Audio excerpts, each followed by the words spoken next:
vinto Agrigento, tanta emozione e tanta gioia all'annuncio del ministro Gennaro Sangiuliano. Daremo il nostro sostegno, dice il presidente della regione Renato Schifani.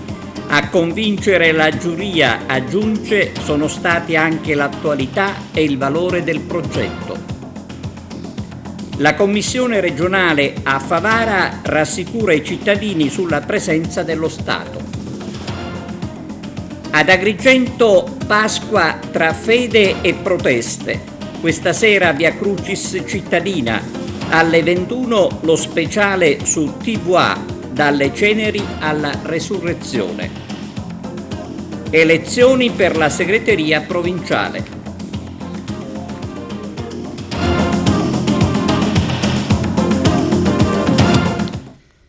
Buongiorno da TVA Notizie. Agrigento ha sperato e ci ha creduto avendo i titoli. Un merito riconosciuto dalla Commissione Agrigento, capitale della cultura 2025. Da qualche ora è una bella realtà. Il servizio di apertura e le interviste di Arturo Cantella. Leggo la motivazione. Agrigento assume come centro del proprio dossier di candidatura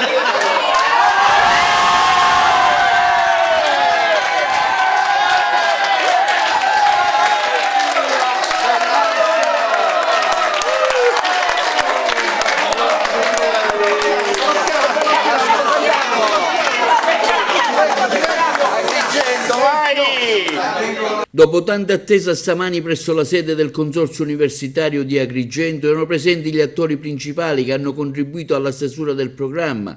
È arrivata la buona notizia, quella che la nostra Agrigento è stata eletta capitale della cultura italiana per l'anno 2025. Alla cerimonia a Roma era presente il sindaco della città Miccichè. A prendere la decisione è stata la giuria presieduta da Davide Maria Desario, giornalista e direttore di Leggo. Un boato all'interno della sede del Consorzio Universitario quando il ministro Sangiuliano ha nominato il nome di Agrigento. La città vincitrice, grazie al contributo di 1 milione di euro messo in palio, potrà mettere in mostra per il periodo di un anno i propri caratteri originali, i fattori che ne determinano lo sviluppo culturale inteso come motore di crescita dell'intera comunità. Agrigento ha avuto la meglio sulle altre finaliste che erano Aosta, Assisi, Asti, Bagnoregio, Monte Sant'Angelo, Orvieto, Pescina, Roccasecca, Spoleto. Signor Ministro, buongiorno Presidente. Non vi mettete davanti,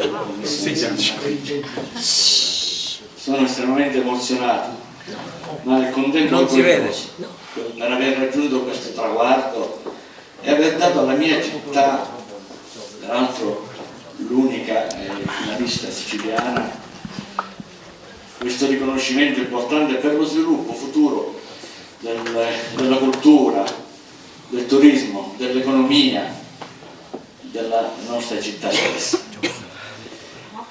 Consentitemi di dire che oggi non ha vinto Agrigento, oggi non ha vinto la Sicilia, ha vinto l'Italia. Bravo. Bravo. Perché in un momento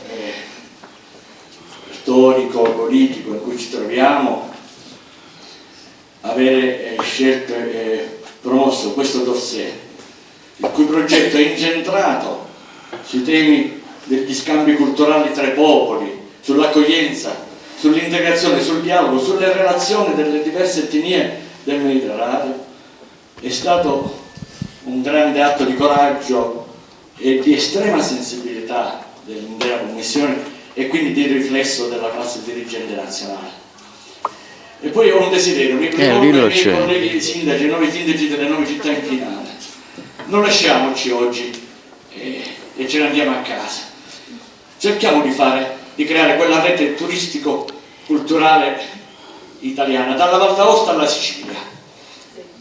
E creiamo quella squadra, quella nazionale sportiva, dove gli atleti non si conoscono o quasi, però hanno tutti lo stesso obiettivo e hanno tutti lo stesso spirito di appartenenza, quello di essere italiani. Grazie. Bravo, bravo, bravo, bravo, bravo, bravo, bravo.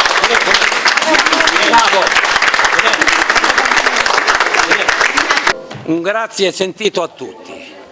È stato un meraviglioso lavoro di squadra, è frutto di un impegno comune, condiviso da singoli e da associati, da fondazioni, associazioni, da sindaci, da tutti coloro i quali hanno dimostrato attaccamento, amore, passione per questa terra meravigliosa. Credo che il tributo più importante che lo Stato potesse pagare ad una terra per molto tempo negletta era proprio questo. Un tributo meritato per tutto quello che nell'arco di 2600 anni Agrigento ha saputo offrire al mondo intero. Quindi speriamo di poter essere all'altezza del compito che ci è stato assegnato. La responsabilità di portare avanti tutto questo, il merito è di tutti coloro che hanno dato un contributo a questo progetto di pensiero, di attività, di iniziative. Il merito è del sindaco che ha deciso di portare avanti questa attività, il merito è del presidente del Consorzio ECUA che ha svolto un lavoro di raccordo con tutto il territorio enorme. Siamo felici di questo risultato perché sappiamo, anche per le esperienze precedenti, che è un'opportunità enorme per la città di Agrigento, per Lampedusa e per tutto il territorio. Se l'aspettava? Sinceramente. Ci contavo, sapevo che avevamo le carte in regola per poter competere, nessuna certezza e nessuna presunzione. Tante città avevano progetti molto forti, molto belli, questo è un motivo di orgoglio ancora più grosso. Dopo quella buttata di Sgarbi, insomma, ci siamo rimasti tutti un po' male. Quelle sono cose che sinceramente appartengono ad altre logiche, non a quelle dei progetti culturali. Ho grande stima per il lavoro fatto dalla Commissione che abbiamo avuto modo di incontrare a Roma e sono certo che saranno stati assolutamente non permeabili a quelle logiche. Felicità, ancora increduli, quando poi i sacrifici sono tanti la gioia è ancora più grande perché è stato un percorso lungo, è stato un percorso di arricchimento perché abbiamo lavorato, come dicevo, con tutto il territorio e oggi la soddisfazione è grande.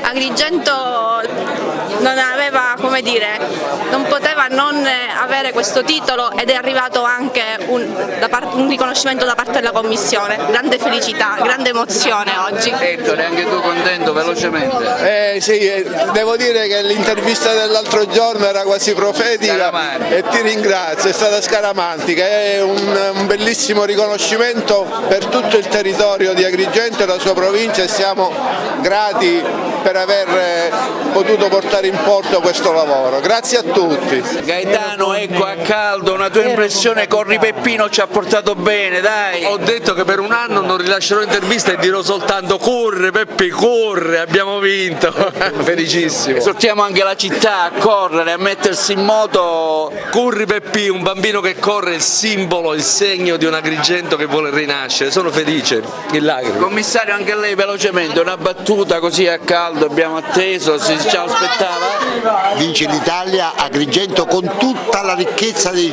suoi comuni, il suo territorio meraviglioso. Abbiamo vinto e ci sarà solo che benessere e bene per il nostro paese, per i nostri cittadini, per i nostri giovani. Ha vinto Agrigento, capitale della cultura, ma hanno vinto le piazze di questa grande capitale. Le piazze sono Racalmuto con Sciascia, Favara con Antonio Russello e la Cultural Farm, sono Palma di Montechiaro con il Gattopardo, la stessa Porto Empedocle, Agrigento con Pirandello, Camilleri, insomma è la cultura che vince.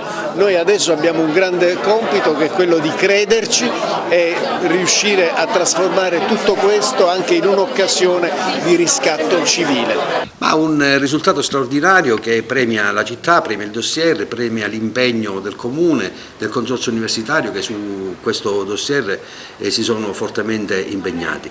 E adesso sta tutto nella capacità del Comune, del Consorzio Universitario, dei progettisti di attuare questo bellissimo progetto che è venuto fuori e che è stato premiato dalla Commissione e che segnerà sicuramente un punto di rinascita per la nostra città. Cambiamo argomento, siamo qui per dire che lo Stato c'è. A Favara il presidente della Commissione regionale antimafia Antonello Cracolici rassicura i cittadini. Giuseppe Moscato. Nel territorio agrigentino c'è una presenza organizzata sia di Cosa Nostra che della Stidra, che possono contare su un sistema di relazioni internazionali. C'è un tessuto sociale debole. Siamo qui per dire che lo Stato c'è. Lo ha detto il presidente della Commissione regionale antimafia, Antonello Cracolici, che con gli altri componenti della Commissione ha incontrato ieri a Favara i vertici istituzionali e gli amministratori della provincia di Agrigento. La Commissione ha incontrato in mattinata il prefetto di Agrigento, Maria Rita Cocciufa, i vertici provinciali delle forze dell'ordine, quindi il procuratore capo della Repubblica del Tribunale di Agrigento, Salvatore Vella, e quello di Sciacca, Roberta Buzzolani. Ci ha colpito sapere che nella provincia di Agrigento non esiste un'associazione anti-racket, ha evidenziato Cracolici. Le denunce su estorsioni e usura sono scarsissime e le poche attività anti-racket presenti provengono sostanzialmente da associazioni di Palermo e nazionali. Intanto è emerso che esiste una presenza organizzata sia della mafia che della stidda in questo territorio, con un sistema di relazioni internazionali.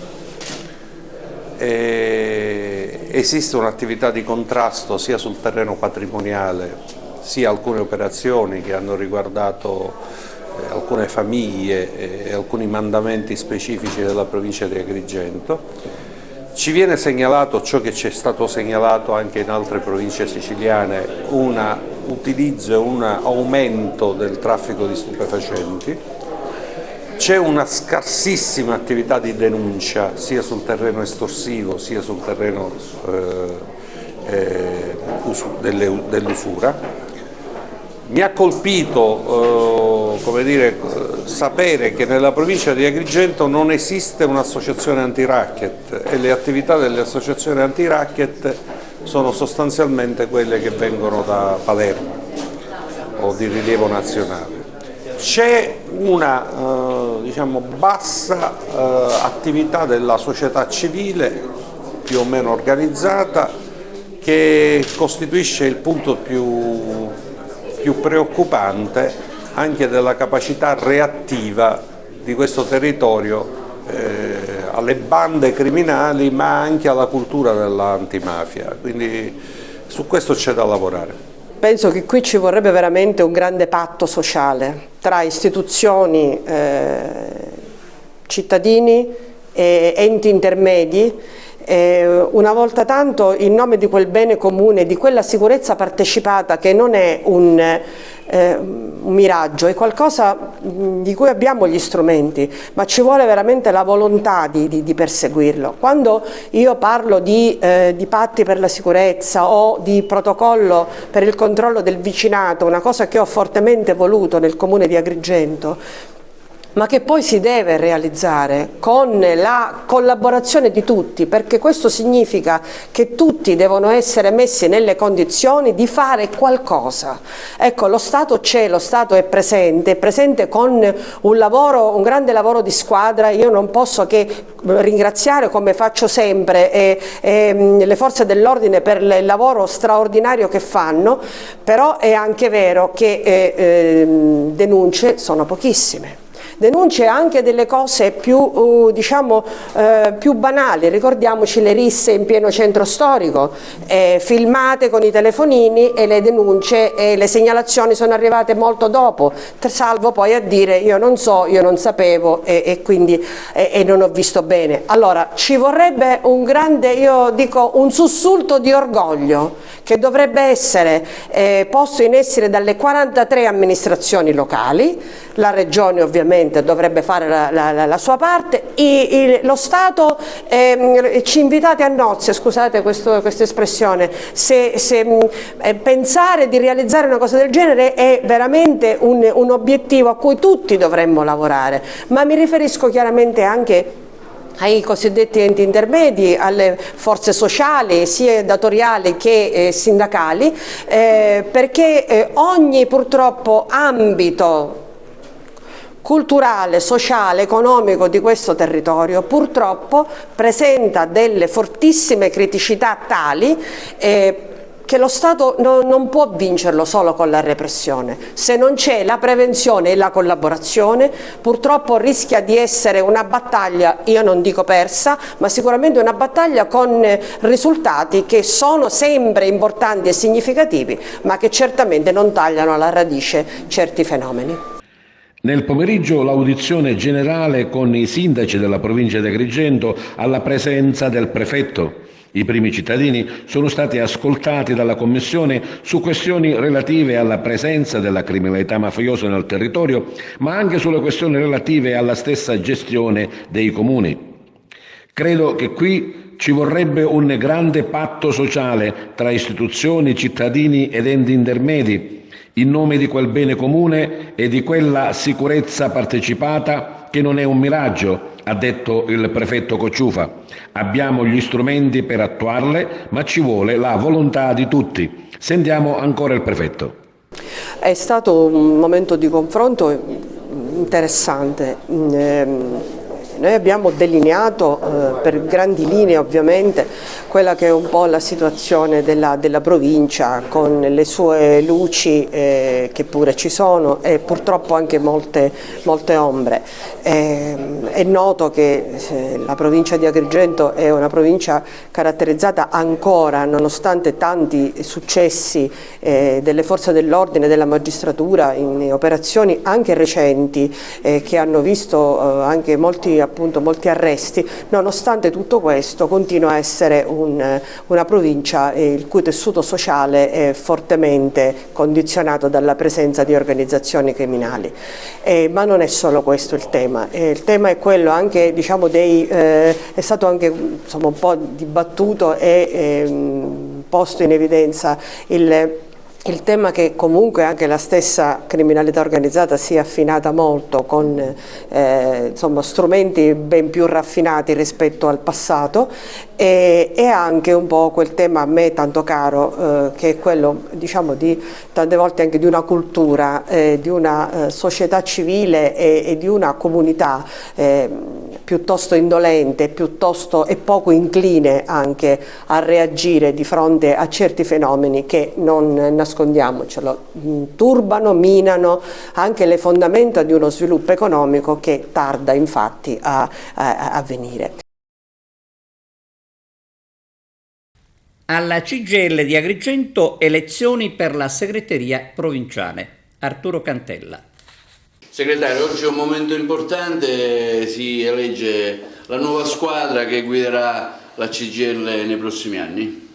È un momento importante perché certamente questa Camera del Lavoro, dopo il congresso che ha visto tutte le Camere del Lavoro d'Italia rinnovarsi non solo nella politica e nelle questioni da affrontare, urgenti da affrontare, anche all'interno della vita democratica, ma soprattutto, come diceva la mia segretaria regionale, un momento importante perché da qui si parte con una lunga serie di iniziative che cercheranno di dare una svolta alle brutte politiche dal nostro punto di vista che il governo nazionale e regionale stanno mettendo in campo. Si parte con l'autonomia differenziata, ma proseguiremo il 15 aprile a Caltanissetta. La CGIL con tante altre associazioni mettono a disposizione i mezzi per raggiungere Caltanissetta, ma si continuerà con il tentativo di dare anche una mossa al governo regionale e nazionale sul tema della sanità. Oggi in Italia c'è una grande preoccupazione perché la sanità pubblica di fatto non c'è più, ce l'hanno già scippata, nel nord è stata privatizzata, nel sud le lunghe attese e i costi altissimi per il privato ci stanno portando anche a non curarci. Segretario, eppure in una terra con tanta fame di occupazione, oggi vediamo i titoli dei giornali, circa 200 posti sono liberi per degli incarichi nell'ufficio del lavoro, insomma, come mai? Perché succedono queste cose?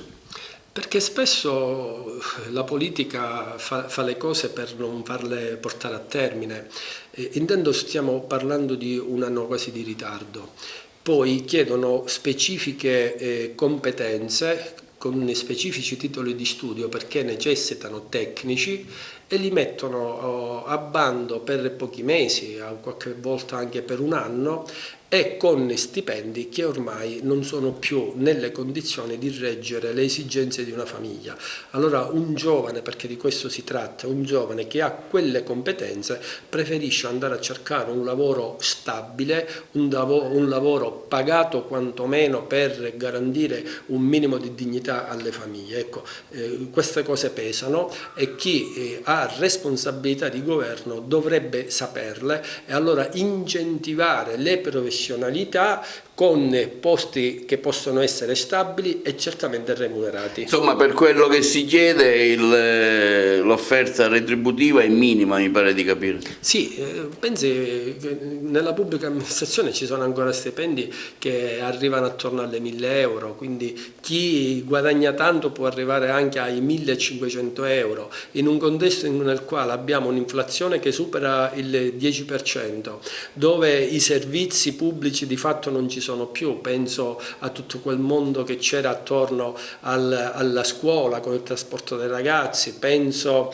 all'aumento delle tasse delle materie prime, penso alla povertà diffusa. Allora questi stipendi oggi non sono più in condizione di garantire una vita serena. Sì, un momento importantissimo, intanto perché proprio da Agrigento si inizia a discutere su un tema importante, l'autonomia differenziata, che porterà la CGIL insieme alla Willy ed altre associazioni in piazza il 15 di questo mese a Caltanissetta, un momento in cui invitiamo tutti i siciliani a partecipare, perché discutiamo dei diritti dei siciliani, perché oggi, mentre lasciamo a casa delle risorse sul PNRR che non verranno spese nel mezzogiorno, allo stesso tempo si discute di autonomia differenziata, un'autonomia che porta una differenza tra nord e sud, non solo un'autonomia di differenza in cosa spendiamo e in cosa viene speso, ma soprattutto un'autonomia di differenza dei diritti, che sono diritti di cittadinanza, due tipi di cittadinanza. Noi non li vogliamo, noi rivendichiamo sviluppo e occupazione in Sicilia.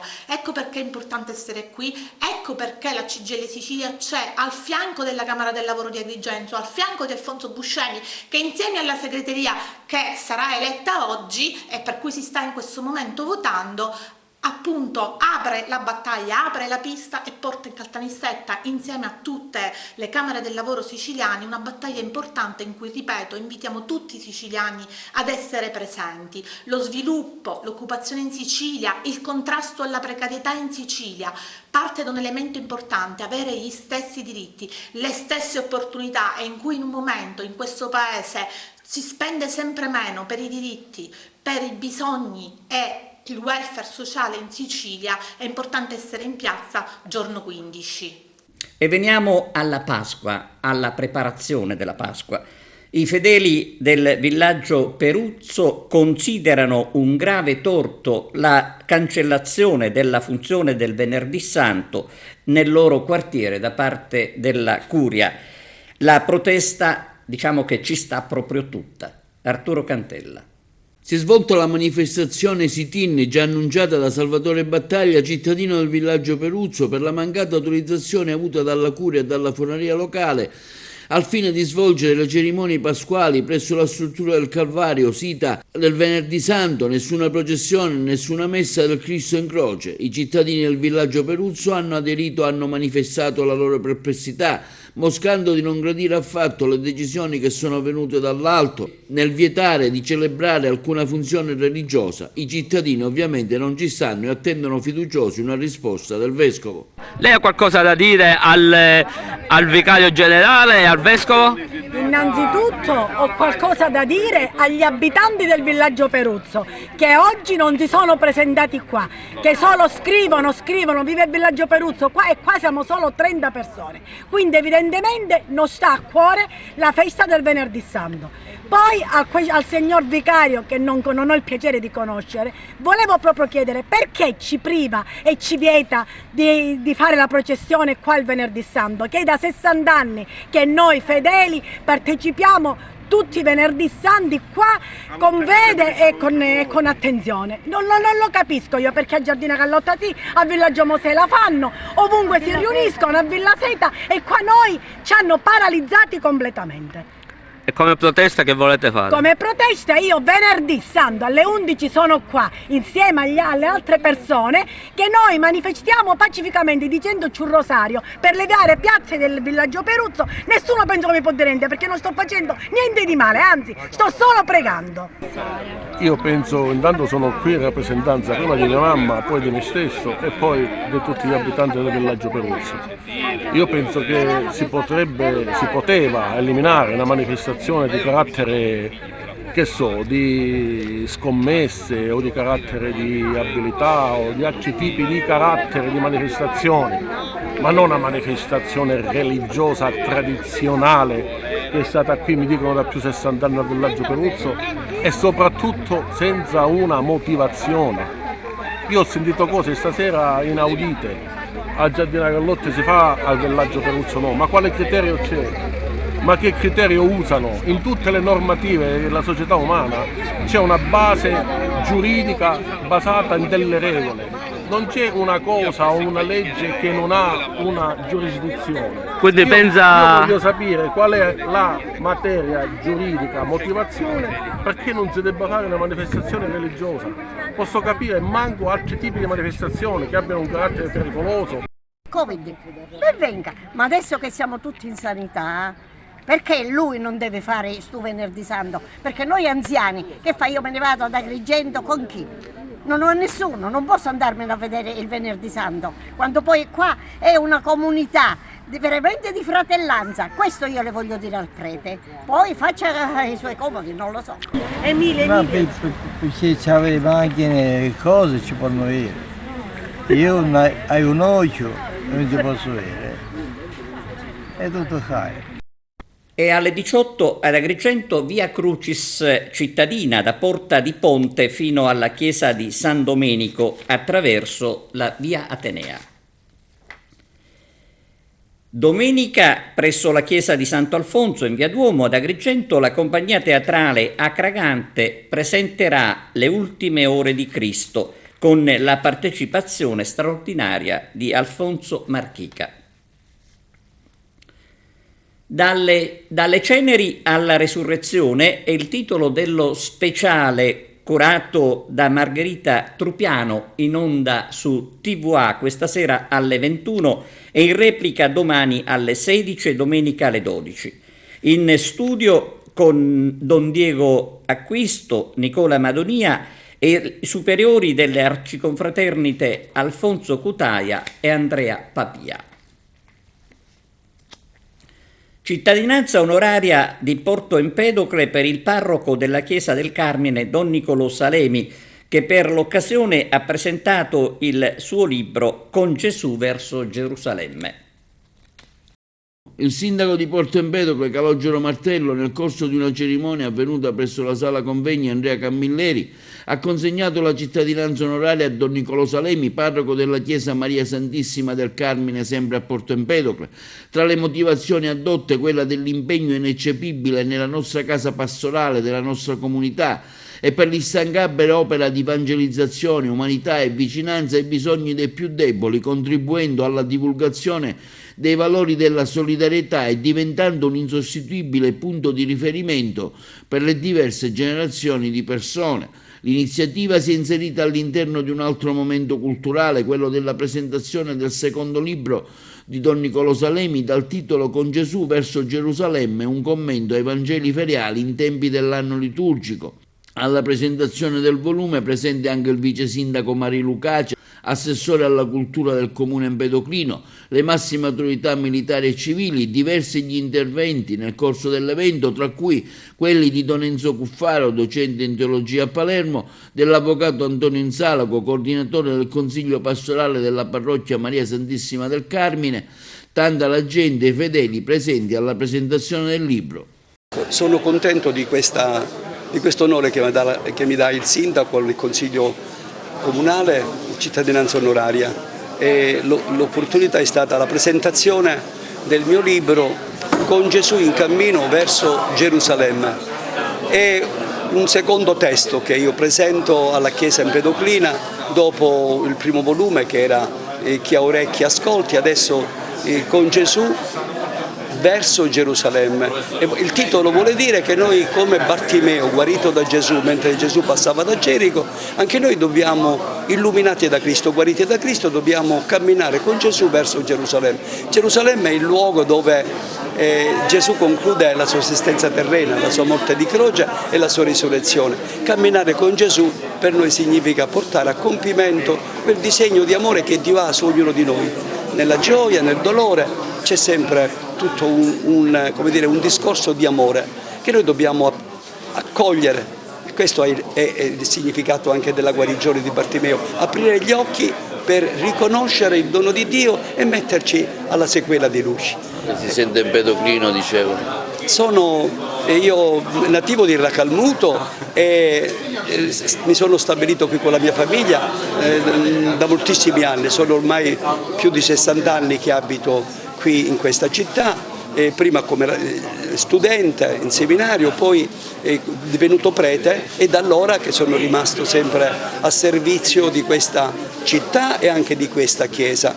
Caso anomalo perché non per tutti i miei confratelli accade questo, però a me è accaduto, cioè che mi ritrovo qui in questa città proprio sin dall'inizio del mio sacerdozio. Ecco, io voglio bene e amo questa città, amo questa chiesa e sono contento, ecco, di avere anche da parte dei miei parrocchiani e anche di tutti gli amici delle chiese empedocline tanto affetto, tanta stima e tanta comprensione di quello che può essere, ecco, il mio servizio donato a loro, perché c'è un reciproco affetto e una reciproca stima.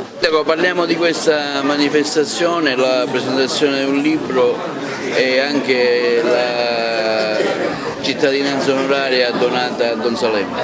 Sì, questa sera abbiamo avuto l'occasione di avere ospite Don Nicola per la presentazione del suo secondo libro, perché già a settembre dell'anno scorso aveva presentato il suo primo libro e con l'occasione abbiamo anche approfittato, perché avremmo voluto consegnarcela a maggio quando compiva i 53 anni di sacerdozio, ma abbiamo ritenuto in questa sede e in questo momento l'occasione gradita per conferirgli la cittadinanza onoraria, perché Don Nicola, cittadinanza che viene data all'uomo e al sacerdote, perché ha amato e ama e continua ad amare questa comunità, si è speso e continua a spendersi per questa comunità.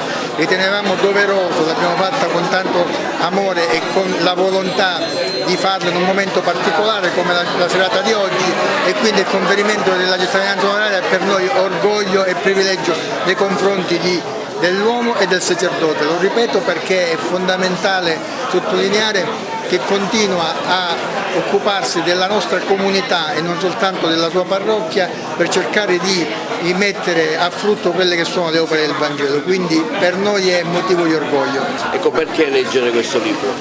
Dunque, intanto si tratta del commento dei Vangeli dei tempi forti, e quindi Avvento, Natale, Quaresima, Pasqua.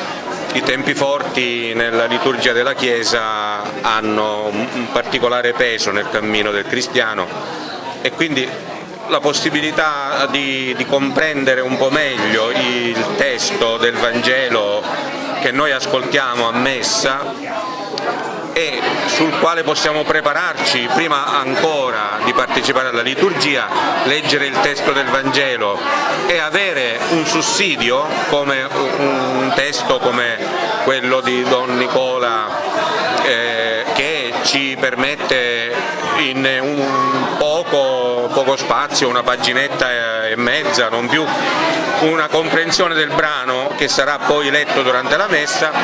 Poterlo leggere in anticipo e comprenderlo è un'ottima preparazione per la liturgia, soprattutto per l'Avvento come preparazione al Natale e per la Quaresima come preparazione alla Pasqua. Pausa per la pubblicità, a tra poco. Celebrati a Favara con la città in lutto i funerali del dodicenne Davide Licata. Giuseppe Moscato. Lutto cittadino e bandiere a mezz'asta per Davide Licata, il dodicenne di Favara, morto la scorsa settimana mentre era in palestra per gli allenamenti di basket, il suo sport preferito. Ieri pomeriggio nella chiesa Santi Apostoli Pietro e Paolo di Favara, gremita e con tantissima gente rimasta fuori nel sagrato, si sono svolte le esequie. Una concelebrazione presieduta dal vicario dell'arcivescovo di Agrigento, don Giuseppe Cumbo, presente il sindaco Antonio Palumbo. A dare l'ultimo saluto al piccolo Davide e ad esprimere cordoglio ai familiari tantissima gente. I compagni di scuola dell'Istituto Guarino, gli amici, i compagni del basket, presente anche una folta rappresentanza della Fortitudo Moncada Agrigento, squadra di cui Davide era tifosissimo, che milita in A2. Sulla bianca bara, oltre a tantissimi fiori, anche la canotta numero 24, la sua maglia biancazzurra indossata anche dai suoi compagni. Indescrivibili i momenti di commozione e di struggente disperazione che hanno accomunato tutti i presenti. All'uscita del feretro un lungo applauso con decine di palloncini bianchi per salutare l'ultimo viaggio di Davide Licata. Il carro funebre si è fermato nel piazzale accanto alla chiesa, dove è installato un canestro e dove Davide e i suoi compagni erano soliti giocare a basket. La tragedia è avvenuta nella serata di martedì 21 marzo. Davide era intento ad un allenamento di basket nella palestra della scuola Guarino insieme ad altri compagni. All'improvviso avrebbe accusato un forte mal di testa accasciandosi al suolo. Inutili i soccorsi subito prestati dal coach e quindi dai sanitari del 118 giunti sul posto. Mercoledì scorso è stata eseguita l'autopsia nell'obitorio dell'ospedale San Giovanni di Dio di Agrigento da parte del medico legale dottor Alberto Alongi e dall'anatomopatologo dottor Emiliano Maresi. Gli specialisti consegneranno ai magistrati la relazione entro 90 giorni per fare piena luce sull'esatta causa del decesso del piccolo. Di agricoltura biologica si è parlato ieri ad Agrigento alla presenza dell'assessore regionale San Martino e del deputato della Lega Tardino. Sono 3 giorni ad Agrigento per dibattere sull'agricoltura biologica. 3 giorni all'insegna dell'innovazione e della ricerca grazie all'Università di Catania, ma grazie alla comunità scientifica dei paesi euromediterranei e dell'Eurozona, per parlare di biologico in una regione che oggi ha la più alta percentuale d'Italia, nel mezzogiorno del paese, di coltivazioni biologiche, con un trend di crescita che l'assessorato regionale all'agricoltura ha messo in campo nella nuova PAC 23-27. Dal mese di dicembre del 22 abbiamo stanziato oltre 500 milioni di euro dedicata alla filiera agroalimentare in biologico per cercare di portare avanti non soltanto la produzione dei nostri prodotti ma anche il posizionamento dei mercati.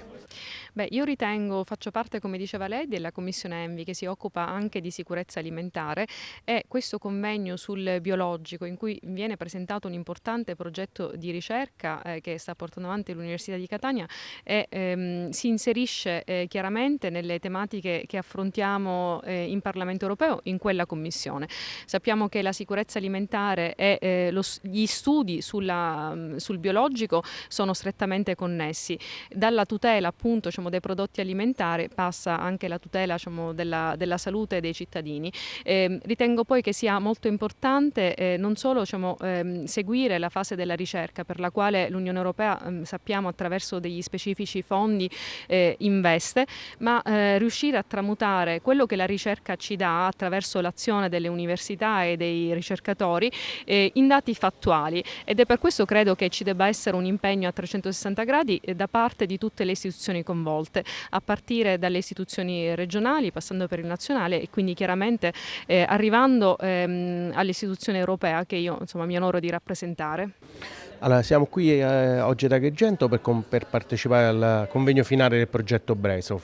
È un progetto molto rilevante perché si è occupato della biodiversità di specie orticole di primaria importanza per la regione Sicilia, ma non solo, anche per l'Italia, e in particolare in coltivazione biologica, cercando di aumentare la capacità di queste specie a essere adattate ai cambiamenti climatici e a produrre quindi anche in condizioni più problematiche in un regime di coltivazione biologica, quindi in un regime di coltivazione che è adatto anche alle situazioni meno intensive e anche a maggior biodiversità.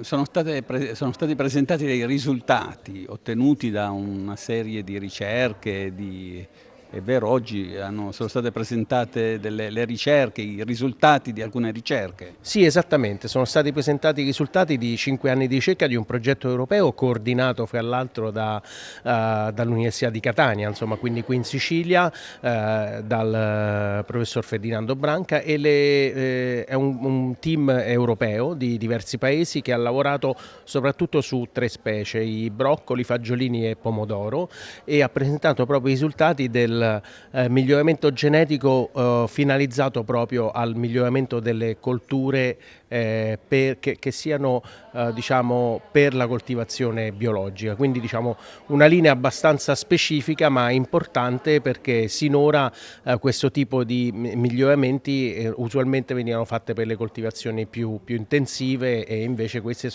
hanno riguardato cultivar particolari anche di origine siciliana. Sì, biologiche sempre, stiamo parlando. Sì, diciamo in questo progetto riguardava le colture biologiche. Grazie. Prego. Siamo allo sport calcio, il Licata domenica in campo con il San Cataldo.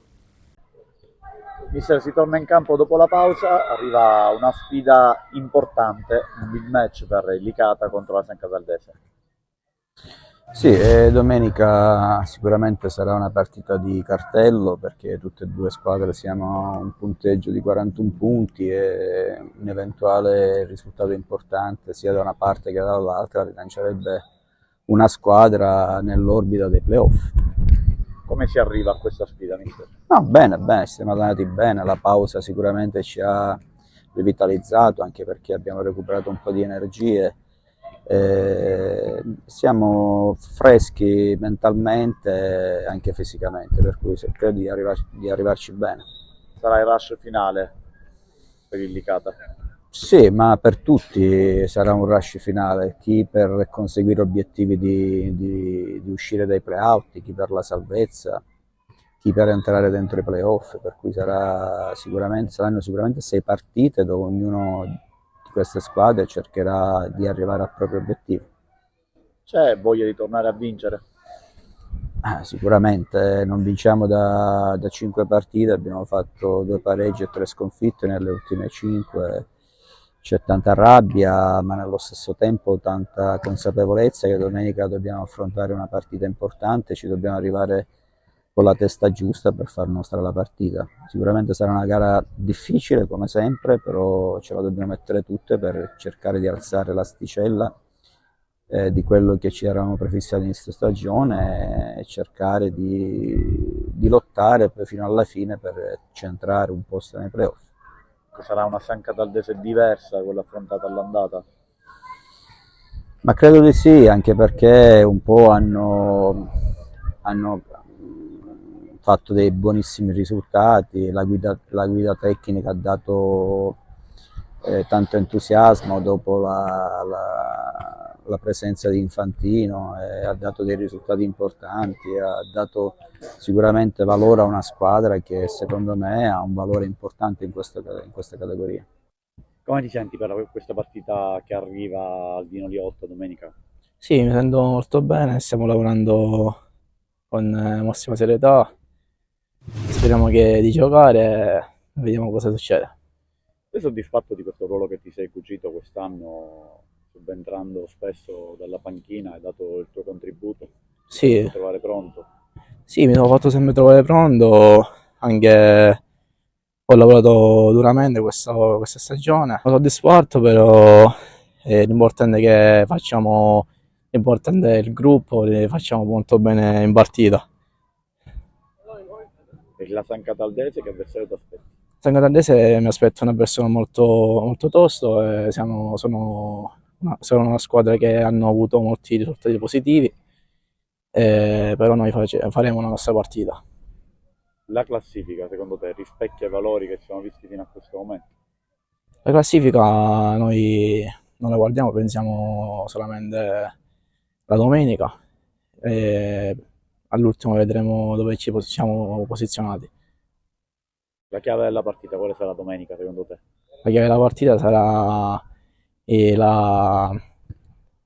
la forza di gruppo e vedremo cosa succederà.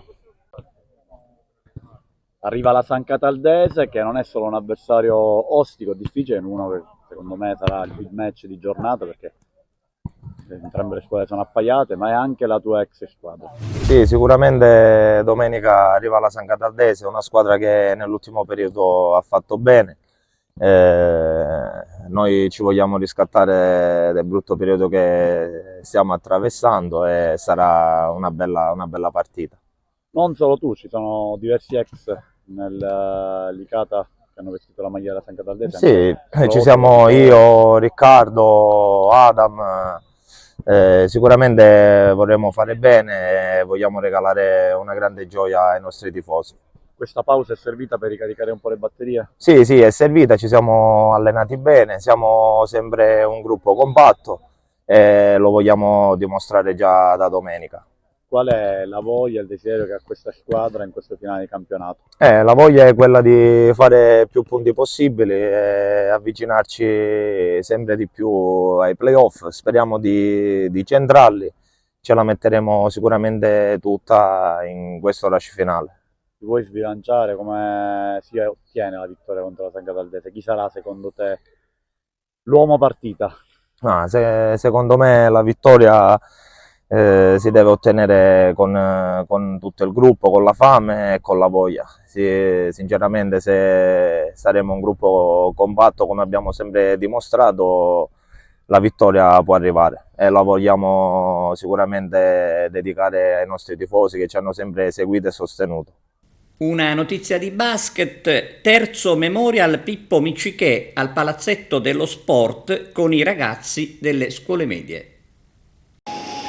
Oggi un quadrangolare di basket organizzato in memoria di Pippo Miccichè da parte del Panathlon di Agrigento. Ecco, come mai questa iniziativa? Oggi siamo giunti alla terza edizione del Memorial Professor Pippo Miccichè. Il professore Miccichè è stato un socio fondatore della nostra associazione agrigentina, un apprezzato docente che ha educato tanti giovani allo sport e soprattutto un dirigente i cui meriti sono stati apprezzati in tutta Italia, e quindi veniva proprio naturale pensare al professore Miccichè, a Pippo, con questo memorial che, ripeto, è arrivato alla terza edizione. Abbiamo coinvolto 4 istituti comprensivi di Agrigento, Agrigento Centro, Anna Frank, Rita Levi Montalcini e Lesseneto. Sono state 2 giornate, ieri ci sono state le qualificazioni, oggi ci sono le finali, terzo e quarto posto e primo e secondo posto. È stata una bella giornata, sono state 2 belle giornate di sport, i ragazzi si sono impegnati al massimo. Dobbiamo ringraziare sentitamente i dirigenti e i docenti di educazione fisica, senza i quali questa manifestazione non avrebbe avuto la possibilità di svolgersi, e soprattutto il padrone di casa, la società Real Basket, che ha messo a disposizione il palazzetto Pippo Nicosia. Grazie ancora a tutti per quello che hanno dato le varie componenti per la riuscita di questa manifestazione. Ettore, accanto a te presentiamo chi c'è accanto a te? Accanto a me c'è una persona importante, c'è Federica, che è la nipote del professore Miccichè, a cui mi fa molto piacere passare la parola. Federica, allora un momento sicuramente bello per ricordare Pippo. Esatto, un momento meraviglioso che ci onora per essere qui, e soprattutto perché immagino mio nonno sarebbe stato felicissimo di vedere tutto questo. Poco fa stavo appunto riflettendo sul fatto che proprio i giovanissimi sono stati il suo centro. Lui aveva tanto piacere nel vedere i ragazzi giocare, divertirsi, giocava con loro e gli insegnava loro che la prima cosa era proprio quella di mettere il cuore nello sport che decidevano di praticare. Lo sport è stato sempre il suo baluardo ed è stato probabilmente l'emozione più grande che lui ha potuto provare, sia come tecnico che come dirigente che come socio fondatore del Panathlon Club. Siamo davvero onorati di poter essere qui. Grazie a tutti coloro che hanno partecipato e grazie a tutti coloro che lo hanno reso possibile. Parliamo di questa iniziativa, lei ha messo a disposizione la struttura del palazzetto, non è la prima volta, ma l'ha fatto anche in altre occasioni. Sì, vabbè, il palazzetto è della città, quindi tutte le manifestazioni che vengono organizzate da altri enti, soprattutto quelle scolastiche, noi ovviamente gli diamo supporto, organizzazione li mettiamo nelle condizioni per far riuscire bene l'evento. Lei ha conosciuto Pippo Miccichè, magari un suo ricordo? Come no, Pippo Miccichè era dirigente della Fortitudo quando io giocavo ed era una sorta di tuttofare, aveva un'umanità nei confronti dei ragazzi, di noi ragazzi, che era di quei tempi, nel senso che oggi forse non si trovano più dirigenti che hanno questa capacità, ed era veramente un uomo di sport, perché oltre alla pallacanestro lui è stato un grande uomo di sport anche soprattutto nella scuola, era uno degli insegnanti di educazione fisica più attivi, era quello che insomma aiutava il provveditorato quando si creò il trofeo di Carnevale tra scuole, insomma un grande uomo di sport. Ed era questa l'ultima notizia, grazie per la vostra attenzione e arrivederci.